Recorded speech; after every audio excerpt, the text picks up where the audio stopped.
सुहागरात को मेरा शौहर जिद करने लगा कि बेड पर बिना सफेद चादर बिछाए सुहागरात नहीं मनाएगा। इसको मेरे कुंवारेपन का सबूत चाहिए था, जो कि मैं पहले ही खो चुकी थी। मैंने लाख बहाने बनाए, लेकिन इसने बेड की चादर बदलकर सफेद चादर बिछा दी और मुझे अपने करीब करने लगा। जैसे ही वो हम बिस्तरे से फारिग हुआ और इसकी नजर चादर पर पड़ी, इसके साथ साथ मेरी भी चीख निकल गई, क्योंकि चादर पर तो आज मेरी शादी हो रही थी। मैं शादी के लिए बिल्कुल भी राजी नहीं थी। मैंने अपने माँ बाप को साफ मना कर दिया था कि मैंने शादी नहीं करनी। मेरी शादी न करने के पीछे एक बहुत बड़ा राज छुपा हुआ था। मैं नहीं चाहती थी मेरा ये राज सबके सामने खुल कर आए। मैंने अपनी माँ के सामने रो रो कर मिन्नतें की थी कि प्लीज मेरी शादी मत करो, लेकिन उन्होंने मेरी एक ना सुनी। कहने लगे, तुम हमारा इकलौती औलाद हो, शादी करके हम अपने फर्ज से आजाद होना चाहते हैं। हमारे बाद तुम्हारा क्या होगा ये सोचकर ही हमें डर लगता है। शादी एक ऐसा मंसूबा बंधन है कि तुम अपने शौहर के साथ खुशहाल जिंदगी गुजारोगी। मेरी जिद को देखते हुए मेरी माँ ने मेरे सामने हाथ भी जोड़ दिए थे। मैं अपनी माँ को रोते हुए नहीं देख सकती थी, मजबूरी में सही, लेकिन मैं इस रिश्ते के लिए हाँ कर चुकी थी। मैं दुल्हन बनी आज अपने शौहर के घर आई थी। मेरी ननद ने मुझे कमरे में बिठाया और मैं बहुत ज्यादा डरी हुई थी। मुझ पर इस कदर डर था कि मेरे दिल की धड़कनें तेजी से चल रही थी। मेरा पूरा शरीर कांप रहा था, मेरे हाथ ठंडे हो रहे थे। जैसे जैसे वक्त गुजर रहा था, मेरा और बढ़ता ही जा रहा था कि कुछ देर में मेरा शौहर कमरे में आ जाएगा, और ये सोचकर ही मेरी जान निकल रही थी कि फिर इसके बाद क्या होगा। मैं अभी अपनी इन्हीं सोचों का ताना बाना बन रही थी कि कमरे का दरवाजा खुला था। सामने मेरा शौहर अफनान खड़ा था। इसे देखकर तो जैसे मुझे लगा मेरा गला सांस ही नहीं आएगा। इसने एक नजर मुझे देखा, पता नहीं क्यों इसके माथे पर बल पड़े हुए थे। वो अभी तक कमरे के दरवाजे पर ही खड़ा हुआ था। कमरे का दरवाजा इसने जोर से बंद किया और फिर से बाहर चला गया। मेरा दिल तो दरवाजा बंद होते पर यूं हुआ था जैसे सीने में जैसे थम जाएगा। अभी कुछ ही देर हुई थी कि मेरे कमरे का दरवाजा दोबारा खुला तो मेरी जेठानी बदहवासी के आलिम में अंदर दाखिल हुई थी। इनके हाथ में एक सफेद रंग की चादर थी। कहने लगी, एक तो शादी का हंगामों में मैं भूल ही गई थी। अफनान ने तो 10 मिनट के अंदर अंदर मुझे मेहमानों के सामने ही बेइज्जत करके रख दिया। चलो उठो, जरा बेड की चादर बदल दो। मैं बेड से उतरी, उन्होंने चादर उतारकर सोफे पर रखी और बेड पर सफेद रंग की चादर बिछा दी। यह देखकर तो जैसे मेरा दिल किसी ने मुट्ठी में दबोच लिया था। कहने लगी, शादी के हंगामों में इंसान की मत ही मारी जाती है।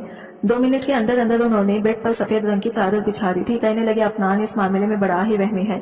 बेड की चादर देखकर इसने तो पूरा घर सर पर उठा लिया था। फौरन से दन दनाते मेरे पास आया। कहने लगा, भाभी मैंने आपको पहले ही कहा था कि मेरे बेड पर शादी की पहली रात सफेद चादर बिछा देना, और अब मैं कमरे में देखकर आ रहा हूँ कि बेड पर सफेद चादर नहीं है। अब मुझे कैसे पता चलेगा कि लड़की कुंवारी है या फिर चरित्रहीन है। अपनी जेठानी के मुंह से यह बात सुनकर मेरे पूरे शरीर से पसीना छूट गया था। मेरी जेठानी कमरे से जा चुकी थी, लेकिन मेरा दिल तो जैसे धड़कना भूल गया था। मैं बार बार अपने हाथों की उंगलियां चटका रही थी, समझ नहीं पा रही थी कि क्या करूं और क्या ना करूं। कुछ देर बाद कमरे का दरवाजा खुला था और अफनान कमरे में दाखिल हुआ था। मैं संभल कर बैठ गई। इस बार इसके चेहरे के तने हुए भाव थोड़े नॉर्मल थे। वो मेरे पास आया। जैसे ही मेरे पास बैठा, मैं धड़के मारे कांपने लगी थी। इसने मेरा चेहरा ठुड्डी से पकड़कर ऊपर किया। मेरी नजरें खुद ब खुद झुक गई थी। कुछ देर तक वो मेरे चेहरे को बड़ी मोहब्बत से देखता रहा। फिर कहने लगा, तुम तो बहुत खूबसूरत हो। जितनी तुम्हारी खूबसूरती की बातें मैंने अपनी भाभी से सुनी थी, वो सभी तुम्हारे सामने कम है। भाभी ने तुम्हारी खूबसूरती की बहुत तारीफें की थी, लेकिन तुम्हें देखकर लग रहा है जितनी भी तारीफें की हैं वो कम थी। तुम तो इन तारीफों से कई ज्यादा गुना खूबसूरत हो। ये कहकर इसने अपनी जेब से मखमली डिब्बे निकाली थी, जिसमें शायद मुंह दिखाई का कोई तोहफा था। मेरा दिल अब भी धक धक कर रहा था। इसने एक चैन निकाली और मेरे गले में पहनाने लगा। चैन को पहनाते हुए अफनान की उंगलियां मेरी गर्दन पर शरारत करने लगी तो मेरी जान पर बंद आई थी। इसकी आंखों की बेचैनियां बढ़ने लगी थी। इसकी आंखों में छाने वाला खुमार मेरी जान निकाल रहा था। आहिस्ता आहिस्ता वो मेरे करीब होने लगा था, लेकिन मैं एकदम से पीछे हट गई थी। मेरी इस हरकत पर वो मुस्कुराने लगा। कहने लगा, सारा शादी हुई है हम दोनों की। मियां बीवी का रिश्ता ऐसा ही होता है, हम दोनों के बीच कोई भी पर्दा नहीं है। ये कहते हुए अफनान ने मेरा हाथ पकड़ लिया, जो कि बिल्कुल ठंडा हो रहा था। शायद आहिस्ता आहिस्ता वो मुझे भरोसे में लेने की कोशिश कर रहा था, लेकिन मैं पूरी की पूरी लरज रही थी। अफनान फिर से मुझे समझाने लगा कि देखो, ये हमारे बीच जो कुछ भी हो रहा है ये जायज है। लड़कियां ऐसे मौके पर अक्सर घबरा जाती हैं, लेकिन मेरा यकीन करो, मुझसे तुम्हें कोई भी तकलीफ नहीं होगी। भाई शौहर हूँ तुम्हारा। शायद मेरे कांपने और घबराने पर वो मुझे समझाने की कोशिश कर रहा था, लेकिन मेरे कांपने और घबराने की वजह कुछ और थी। मैं अपने घर से रुखसत होने से पहले नींद की 4 गोलियां खाकर आई थी, इसलिए आहिस्ता आहिस्ता मेरी आंखों में नींद उतरने लगी थी। देखते ही देखते मैं नींद की गहरी वादियों में उतरती चली गई थी। बस मुझे ये याद था कि अफनान मुझे हिला जुला रहा था, कह रहा था, सारा तुम्हें क्या हुआ है। इसके बाद मेरा दिमाग बिल्कुल अंधेरे में जा चुका था। जब मुझे होश आया, मुझे ड्रिप लगी हुई थी और मैं अपने ही कमरे में लेटी हुई थी। मेरी जेठानी मेरे सरहाने बैठी थी और मेरी ननद भी मेरे बेड के पास ही खड़ी हुई थी। और मुझ पर खून क्यों मार रही थी। अफनान कमरे में चहलकदमी कर रहा था। ये सब देखकर मैंने उठकर बैठने की कोशिश की तो मेरी जेठानी कहने लगी, लेटी रहो, डॉक्टर भी कमरे में मौजूद थी। इसने मुझे होश में आते देखा तो कहने लगी, जैसे ही ड्रिप खत्म हो अफनान से कहिएगा ड्रिप उतार दे। फिर इसने मुझे कुछ मेडिसिन लिखकर दे दी और कहने लगी कि इन्हें रेगुलर इस्तेमाल करवाना। जल्दी ही डॉक्टर कमरे से जा चुकी थी। मेरी जेठानी कहने लगी, मैं तुम्हारे लिए दूध का गिलास लाती हूँ। यह कहकर वो भी कमरे से निकल गई थी। पीछे पीछे मेरी ननद भी चली गई थी। मैंने अफनान की तरफ देखा तो इसके माथे पर बल पड़े खनान की तरफ देखे हुए थे। गुस्से से कमरे के चक्कर काट रहा था। मैंने घड़ी की तरफ देखा, सुबह के 6 बजने वाले थे। मैं अभी तक दुल्हन के जोड़े में थी, लेकिन इसने अपने कपड़े बदल रखे थे। अफनान मेरे पास आया और मुझे गुस्से से घूरने लगा। कहने लगा, ये क्या तमाशा था, तुमने रात को नींद की गोली खाई थी? मैंने कोई जवाब नहीं दिया। मैं नजरें चुराने लगी। वो कहने लगा, सारा तुम पागल हो, तुम्हारे दिमाग तो खराब नहीं था? मैंने कहा, मेरे पास कोई रास्ता नहीं था, मुझे माफ कर दें, क्योंकि मुझे शादी से डर लगता है। मेरी बात सुनकर वो मुझे देखता रहा। फिर कहने लगा कि तो इस बात का यह हल था कि तुमने पूरी रात हम सबको परेशान कर दिया। कोई भी लड़की अपनी शादी की रात नींद की गोलियां खाकर नहीं आती। हर लड़की की ही शादी होती है और शादी की रात कुछ ना कुछ घबराहट होती ही है, क्योंकि वो एक नए रिश्ते में बंधने जाती है और शौहर से इसका ताल्लुक काफी गहरा होता है। लेकिन कोई भी लड़की नींद की गोलियां नहीं खाती। मेरी ड्रिप खत्म हो चुकी थी, गोलियां नहीं खाती। अफनान ने मेरी ड्रिप उतार दी और मुझे प्यार से समझाने लगा। कहने लगा, आज की रात के लिए मैंने बहुत से ख्वाब अपनी आंखों में सजाए थे, लेकिन मुझे लगता है तुम्हें कुछ वक्त दे देना चाहिए ताकि तुम दिमागी तौर पर इस रिश्ते के लिए तैयार हो जाओ, क्योंकि रात वाली हरकत मैं दोबारा नहीं चाहता। ये सुनकर मैं कुछ देर के लिए रिलैक्स हो गई थी। मैं यही तो चाहती थी कि वो मेरे करीब ना आए, मुझसे कोई रिश्ता ना बनाए, क्योंकि इसके पीछे बहुत बड़ी वजह थी। लेकिन ये कब तक मुमकिन था? वो मुझे कितना वक्त दे सकता था? कम से कम 4 दिन, 1 हफ्ता या ज्यादा से ज्यादा 1 महीना दे सकता था। इसकी आंखों की बेचैनियां देखकर मैं समझ नहीं पा रही थी कि मैं कैसे इस इंसान के मचलते जज्बातों को रोक सकती हूँ। वो मेरे चेहरे को बड़ी गौर से देख रहा था और मैं बदहवास थी। ना मेरे दिल में कोई उमंग थी, ना ही ये शादी मेरी मर्जी से हुई थी। ये एक जबरदस्ती का बंधन था। खैर, मेरा सारा डर इस बेडशीट को लेकर था जो मेरे लिए मौत का पैगाम लेकर आई थी। अगर रात को मैंने नींद की मेडिसिन ना खा रही होती तो अफनान कहने लगा, कितनी खूबसूरत और मासूम हो। तो मैं ये देखकर मेरा दिल बेईमानी करने पर मुझे उकसाने लगता है। लेकिन खैर, तुम्हारा ख्याल तो रखना ही पड़ेगा, क्योंकि ये मेरी जिम्मेदारी है। ये कहकर वो वहां से उठकर चला गया था। कुछ देर बाद मेरी जेठानी मेरे लिए दूध का गिलास ले आई। मुझे दूध पिलाकर उन्होंने मुझे सोने के लिए कह दिया। मैं दोबारा से लेट गई और सो गई। मेरे ससुराल में ज्यादा लोग नहीं थे। मेरी एक ननद थी, वो भी शादीशुदा थी। मेरे जेठ और जेठानी थे, वो भी अपने अलग घर में सेटल थी। अभी सिर्फ शादी के लिए इस घर में आई हुई थी। मेरी जेठानी और मेरी ननद का रवैया मेरे साथ बहुत ही अच्छा था। अफनान ने 2 से 3 दिन मुझे कुछ भी नहीं कहा था, बस मुझे अपने रिश्ते के बारे में बताता रहता कि मियाँ बीवी का रिश्ता ऐसा ही होता है। इन 3 दिनों में मैं ये जान चुकी थी कि वो कभी भी इस्तेमाल की हुई चीज इस्तेमाल में नहीं लाता। तो कहता, मुझे नफरत है ऐसी चीजों से जो किसी और की इस्तेमाल की गई हो। खाने के बीच मेरे जेठ ने अफनान का गिलास से पानी पी लिया और वही गिलास मेरे जेठ ने अफनान के सामने दोबारा रख दिया। लेकिन मैंने देखा कि अफनान ने दूसरा गिलास उठाया और इसमें पानी पिया था। यहाँ तक कि एक बार तो मैंने इसका तौलिया इस्तेमाल कर लिया तो वो मुझ पर ही गुस्सा होने लगा। कहने लगा कि कोई मेरी चीजों को इस्तेमाल करे तो मुझे बहुत गुस्सा आता है। मुझे इस्तेमाल की हुई चीजें बिल्कुल भी पसंद नहीं है। प्लीज मेरी चीजों को इस्तेमाल मत किया करो। जैसे जैसे वक्त गुजर रहा था मेरा दिल था जैसे थम रहा था, क्योंकि जिस हकीकत को मैं अपने साथ लाई थी वो इतनी भयानक थी कि कोई भी मर्द इसे बर्दाश्त नहीं कर सकता था। और अफनान की आदत जिस तरह की थी, मेरा दिल इस वक्त यही सोचकर कांपने लगता था कि जब वो मुझसे दोबारा अपने रिश्ते के हक को वसूल करेगा तो इस वक्त मैं क्या करूंगी, इस वक्त मैं कैसे अपना बचाव करूंगी। यही सोचकर मेरा दिल दहलने लगता था। मेरी शादी को 8 दिन गुजरे तो मैंने घर का काम भी करना शुरू कर दिया था, खाना भी बनाने लगी थी। अब तो मेरी जेठानी भी अपने घर जा चुकी थी। शाम को जब अफनान अपने हाफिज से वापस आया तो खाने के बीच मुझे ही देख रहा था। खाने के बाद मैं किचन में जाकर बर्तन धोने लगी। वो मेरे पीछे ही आ गया। कहने लगा, बहुत जालिम हो, 10 दिन गुजर गए हैं हमारी शादी को, लेकिन तुम्हें मेरा बिल्कुल भी ख्याल नहीं है कि मैं तुम्हारे बिना कैसे रहता हूँ। वो मेरे पास आ गया, मेरे हाथ में पकड़े बर्तन इसने सुंघ में रख दिए और कहा, छोड़ो ये सब और मेरे साथ कमरे में चलो। वो मेरा हाथ थामे मुझे कमरे तक ले जाने लगा। कमरे का दरवाजा बंद करके इसने कुंडी लगा दी और मैं यूं ही जैसे थर थर कांपने लगी थी। मेरी धड़कनें बुरी तरह से चल रही थी। मुझे घुटन का एहसास हो रहा था। मेरी हालत आहिस्ता आहिस्ता खराब होने लगी थी। मेरे डर को देखकर इसने मुझे पेट पर बिठाया और कहने लगा, आखिर तुम्हें प्रॉब्लम क्या है? कोई भी लड़की ऐसा नहीं करती जैसा तुम कर रही हो। वैसे तो तुम ठीक ठाक रहती हो, भाभी के सामने भी अच्छी भली बातें करती थी, घर के काम भी कर रही हो, सब कुछ कर रही हो, लेकिन तुम्हें मेरा एहसास नहीं है। जब भी मैं तुम्हारे करीब आने की कोशिश करता हूँ तुम बुरी तरह से कांपने लगती हो। ऐसा कब तक चल सकता है? मैंने कहा मुझे डर लगता है। कहने लगा मैं किस लिए हूँ, तुम्हारा सारा डर खत्म कर दूंगा, तुम्हें जरा भी तकलीफ नहीं होने दूंगा। यह कहकर इसने मेरे चेहरे पर आई लट अपनी उंगलियों से खींची की थी। फिर आहिस्ता आहिस्ता अपने हाथों से मेरे चेहरे को छूने लगा, लेकिन मैंने फौरन से, लेकिन इस बार इसने मेरा इसका हाथ पीछे करना चाहा, अपने दूसरे हाथ में लेकर रोका था। कहने लगा आज नहीं, आज तो मुझे नहीं रोकोगी, आज अगर मुझे जबरदस्ती भी करनी पड़ी तो मैं इससे भी पीछे नहीं हटूंगा। बहुत तड़पा लिया तुमने मुझे, तुम्हारे डर को मैं अपनी मोहब्बत से दूर कर दूंगा। यह कहकर इसने मेरे बाल खोल दिए और मेरी हालत ये थी कि मैंने अपने आंसू बड़ी मुश्किल से रोके हुए थे। इससे पहले कि वो मेरे करीब आता, मैंने अपना हाथ इसके सीने पर रखकर इसे रोका था। मैंने कहा अफनान प्लीज मुझे थोड़ा सा वक्त और दे दी। कहने लगा नहीं, बिल्कुल भी नहीं। इसकी शरारतें आहिस्ता आहिस्ता बढ़ती चली जा रही थी। इसकी गरम गरम सांसें मेरी गर्दन पर पड़ने लगी थी और एकदम ही मैंने इसे खुद से पीछे किया था। मैंने कहा अफनान मुझे घुटन हो रही है, ऐसा लगता है मुझे कुछ हो जाएगा। मेरी बात सुनकर कहने लगा अच्छा क्या हो जाएगा, तुम बेहोश हो जाओगी, ठीक है हो जाओ बेहोश, लेकिन होश में आने के बाद भी मैं तुम्हारे साथ वो सब कुछ करूंगा जिसका हक रखता हूँ। मैं रोने लगी, इसे खुद से दूर करने लगी। मेरी हालत और भी ज्यादा बिगड़ने लगी थी, लेकिन वो मुझे छोड़ने को तैयार नहीं था। अब वो मेरे बेहद करीब हो चुका था, मुझे अपनी बाहों में समेट चुका था। मैं अब कुछ भी नहीं कर सकती थी। मैंने खुद को इसके हवाले कर दिया, लेकिन एकदम ही जैसे इसे कुछ याद आया, वो फौरन से मुझसे पीछे हटने लगा। वो सफेद चादर तो बिछाना ही भूल गया। यही चादर मेरे लिए मौत का इशारा थी। इससे पहले कि वो मेरे पास से जाता था, मैंने इसका हाथ पकड़ लिया। मैंने कहा प्लीज मुझे छोड़कर मत जाओ, मुझे डर लगता है। मेरी बात पर वो हैरत से मुझे देखने लगा। कहने लगा क्या चीज हो तुम भी, मेरे पास आने से भी डर लगता है, मेरे दूर जाने से भी डर लगता है। अभी 1 मिनट रुको, मैं अभी आता हूँ, एक बार सफेद चादर ले आऊं। यह कहकर इसे मेरा हाथ अपने बाजू से जुदा किया और खड़ा हो गया। अलमारी में सफेद चादर ढूंढने लगा, लेकिन वो चादर तो मैं पहले ही छुपा चुकी थी। काफी देर तक वो सफेद चादर को ढूंढता रहा, लेकिन जब नहीं मिली तो इसने ठंडी आह भरी और अलमारी बंद कर दी। वापस आकर लेट गया। कहने लगा सफेद चादर ने तो आज तुम्हारी जान बचा दी है, पता नहीं भाभी ने वो चादर कहाँ रख दी है। ये सुनकर मैं चुप हो गई। फिर कहने लगा सारा तुम मेरी आदत को इतने दिनों में अच्छी तरह समझ गई होगी। मुझे ये कहना अच्छा तो नहीं लग रहा, लेकिन फिर भी जैसा कि आजकल का माहौल है, एहतियात जरूरी है। मैं नहीं चाहता मुझे ऐसी लड़की मिले जो पहले से ही अपनी इज्जत गंवा कर आई हो। यह कहकर इसने अपने साइड का लैंप ऑफ कर दिया और सोने के लिए लेट गया, लेकिन मेरी नींद तो जैसे मेरी आंखों से गायब हो चुकी थी।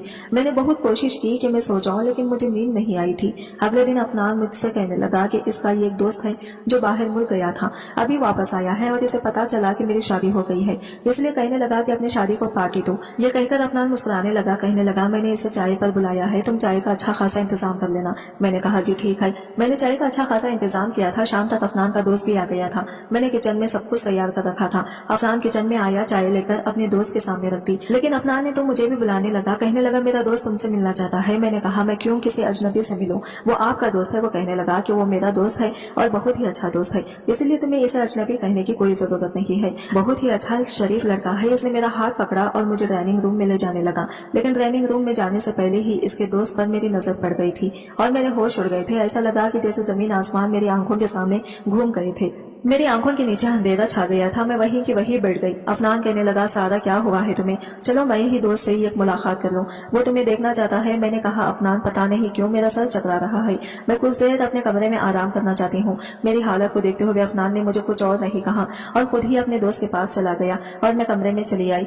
मेरे डर की असली वजह वही तो इंसान था जो अभी भी अफनान का दोस्त बना डाइनिंग रूम में बैठा था। मैं फूट फूट कर रोने लगी। यही कड़वी हकीकत थी जिसे मैं भूल जाना चाहती थी, लेकिन किस्मत को कुछ और ही मंजूर था। रोहान से मेरी पहली मुलाकात एक स्टोर पर हुई थी। हम दोनों ही न्यू पार्क कार्ड लेना चाहते थे और इत्तेफाक ऐसा था कि वो कार्ड बस एक ही था जिस पर हमारी बहस हुई थी। नया यार का वो कार्ड ऐसा था कि हम दोनों का वही कार्ड पसंद आया था। सेम ऐसा ही कार्ड दूसरा इस शॉप पर नहीं था। हम दोनों इसी कार्ड को लेकर बहस करने लगे थे, लेकिन थोड़ी देर के बाद रोहान ने वो कार्ड मुझे दे दिया था, लेकिन इस कार्ड पर इसने अपना नाम और नंबर भी लिख दिया था। जब मैंने घर आकर देखा तो इसका नाम और फोन नंबर लिखा हुआ था।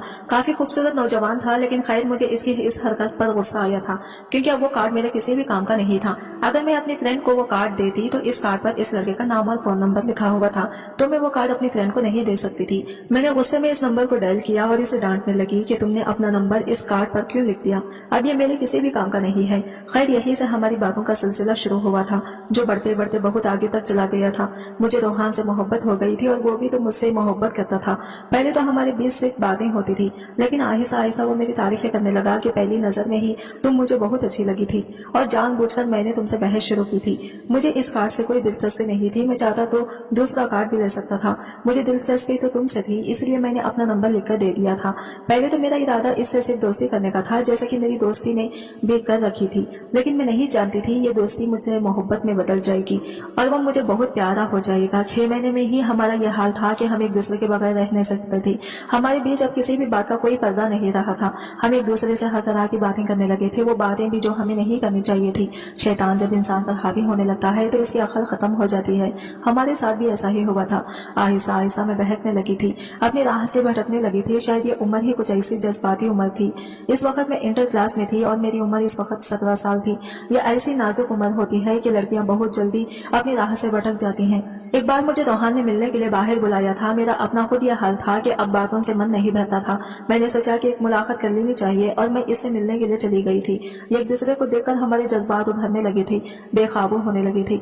मुलाकातों का सिलसिला जारी हो गया था और एक बार वो सब कुछ हो गया जो नहीं होना चाहिए था। मैं तो इस दिन कॉलेज के लिए निकली थी, लेकिन असल मकसद तो रोहान से मुलाकात करना था। पहली मुलाकात में हम कैफे में मिले थे। एक दूसरे को देखकर हमारा मन नहीं भरता था। हम एक दूसरे के और भी करीब होना चाहते थे। मैं इस बार रोहान से यही कहना चाहती थी कि वो अपना रिश्ता मेरे लिए भेज दें। हालांकि चाहत तो इसकी भी यही थी। वो मुझे अपने एक दोस्त के फ्लैट पर ले गया। हालांकि अकेले फ्लैट में मुझे थोड़ी घबराहट हो रही थी, लेकिन आहिस्ता आहिस्ता मेरी घबराहट कम होने लगी थी। रोहान मुझे बताने लगा कि मैं अपने बड़े भाई के पास अमेरिका जा रहा हूँ। 3 साल बाद वापस लौटूंगा और फिर तुम्हारा रिश्ता मांग लूंगा। 3 साल में मैं अच्छा भला सेटल हो जाऊंगा तो तुम्हारे घर वाले रिश्ते पर एतराज नहीं करेंगे। रोहान की बातें सुनकर मेरी आंखों से आंसू बहने लगे थे। मैंने कहा, रोहान मैं 3 साल कैसे गुजारूंगी तुम्हारे बगैर? मैं तो मर जाऊंगी। आंखें तो इसकी भी नम थी। पता ही नहीं चला कि मैं कब रोते रोते इसके करीब हो गई थी। मैंने इसके कंधे पर सर रख दिया और रोने लगी थी। हम दोनों का ये पहला मिलन था। रोहान की जिंदगी में भी मुझसे पहले कोई लड़की इतने करीब नहीं हुई थी और ना ही मेरी जिंदगी में कोई लड़का आया था।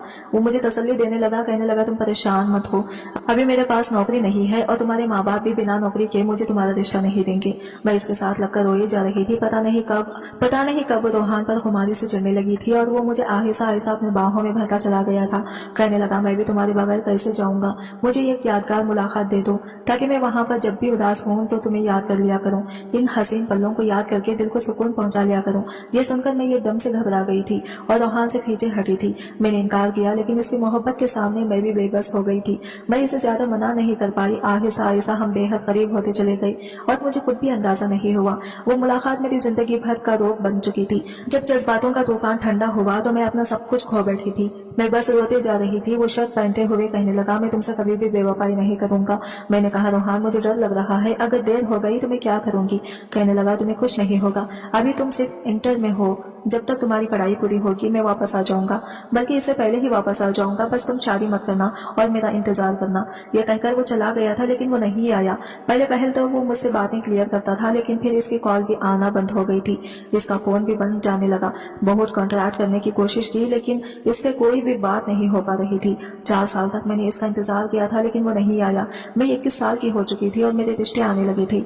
मैं अपने माँ बाप को कभी कोई बहाना कर देती और कभी कोई बहाना कर देती, लेकिन अफनान के रिश्ते में ऐसी कोई कमी नहीं थी कि मैं इनकार कर सकती। वो खूबसूरत था, हैंडसम लड़का था, इसमें कोई भी कमी नहीं थी। फिर मैं कैसे इनकार करती? मेरे माँ बाप ने मेरी इससे शादी कर दी और मैं इसकी बीवी बनकर इसके घर आ गई।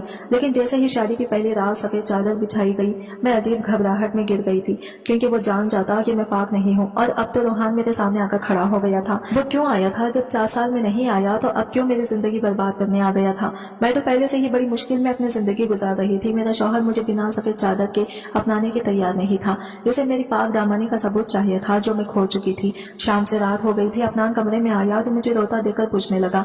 मैंने कहा, मेरे सर में बहुत दर्द है। कहने लगा, चलो मैं तुम्हें डॉक्टर के पास लेकर चलता हूँ। मैंने मना कर दिया। मैंने कहा, मैं टैबलेट खा लूंगी और कुछ ही देर में ठीक हो जाऊंगी। वो कहने लगा, रोहान मेरा बहुत गहरा दोस्त है, मैं चाहता था तुम भी हमारे साथ बैठकर बातें करती। फिर अफनान कहने लगा, जानती हो सारा, मेरे दोस्त के साथ बहुत बुरा हुआ है। मैंने कहा, क्यों, क्या हुआ? कहने लगा, इसे एक लड़की से मोहब्बत हुई थी, लेकिन इस लड़की ने इसे धोखा दे दिया। वो तो इस लड़की की खातिर परदेश भी चला गया था ताकि खुद को सेटल कर सके और इस लड़की से शादी कर सके, लेकिन इस लड़की ने इसे धोखा दिया। वो जहाँ गया था वही इसका एक्सीडेंट हो गया। इसमें इसकी एक टांग भी खराब हो गई। वो अब भी सड़क कर सहारे चलता है। इस एक्सीडेंट में इसका मोबाइल भी किसी ने उठा लिया था और इसे वापस नहीं मिला, इसलिए इस लड़की से दोबारा बात नहीं कर पाया। जिस कंपनी में इसे नौकरी मिली थी उन्होंने ही इसका इलाज करवाया था, लेकिन इसे 4 साल के लिए कैद कर लिया था कि जैसे ही वो ठीक होगा दोबारा से नौकरी ज्वाइन करेगा और 4 साल तक वापस पाकिस्तान नहीं जा सकता। इस लड़की से वो चाहकर भी कोई बात नहीं कर पा रहा था, क्योंकि इसका फोन नंबर इसी फोन में था। जो एक्सीडेंट की वजह से वही मौके पर किसी ने उठा लिया था। जब वापस आया तो इसे पता चला कि इस लड़की की शादी हो चुकी है। इस लड़की ने इसके साथ बेवफाई की, इसका इंतजार तक नहीं किया, बस यही बताने के लिए आया था। फिर कहने लगा, तुम्हें पता है मैं शादी के रात सफेद चादर क्यों बिछाना चाहता था? मैंने पूछा क्यों? कहने लगा, इस लड़की ने मोहब्बत में रोहान के साथ सारी हदें पार कर दी थी और फिर किसी दूसरे के साथ शादी करके खुशी खुशी अपनी जिंदगी गुजार रही है, अपने शौहर को धोखा दे रही है। ऐसी बहुत सी लड़कियों के बारे में मैंने सुन रखा है जो शादी से पहले अय्याशियां करती हैं और इनके शौहर को खबर भी नहीं होती कि इनके साथ जिंदगी गुजारने वाली लड़की पाक है या फिर अपनी इज्जत पहले ही गंवा चुकी है। अब मैं और ज्यादा बर्दाश्त नहीं कर सकती थी। मैं अफनान के पास आई और मैं रोने लगी। अफनान ने कहा, क्या हुआ, क्यों रो रही हो? मैंने इसके सामने अपने हाथ जोड़ दिए। मैंने कहा, अफनान मुझे माफ कर दो, मैंने बहुत बड़ा गुनाह किया है। मैं तुमसे अब बहुत ज्यादा झूठ बोलकर जिंदगी नहीं गुजार सकती। मैंने अफनान को सब कुछ सच सच बता दिया। वो हैरत से मुझे देख रहा था। मैंने कहा, मैं तुम्हारे लायक नहीं हूँ। मैंने रोहान से मोहब्बत की थी लेकिन पता नहीं क्यों ये गुनाह कर बैठी थी। मैंने 3 साल तक इसका इंतजार किया। मुझे लगा इसने बेवफाई की है। मैं नहीं जानती थी कि इसके साथ ये हादसा हो गया है। शादी के बाद मुझे यही डर लगता था कि तुम जान जाओगे, तुम मुझे नहीं रखोगे और तलाक दे दोगे। इसलिए मैं नहीं चाहती थी कि तुम मेरे करीब आओ। मैं तुम्हें सच बताना चाहती थी लेकिन तुम्हारी आदत को देखकर मैं डर जाती थी।